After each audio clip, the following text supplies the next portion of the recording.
A jo, přeci jenom, se tam nebude Viagra. No, tak ten Prezervativ. Mám to ještě další.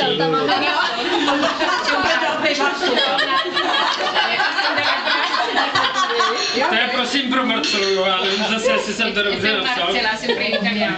Per più bello a fianco di Marco. Možná, že to je pro tebe, Marcel. Když tak si vem ten nůž, to je furt, jak jezdíš víc, sem do Buděj. taky návod. Per più bello a fianco di Marco. Tomu dentistu, mělo by to být? No mělo by to být. Mělo by to. Pro nejhezčí jako polovinu vedle Marka. Aby se ostatní pobavili, tak jste řekl jako pro toho hezčího vedle Marka. Aha.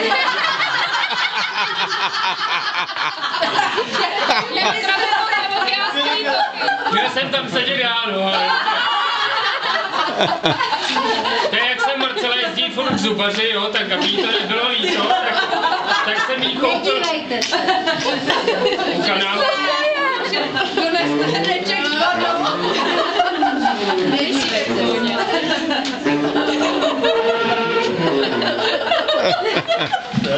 No, ven s tím, Marcel.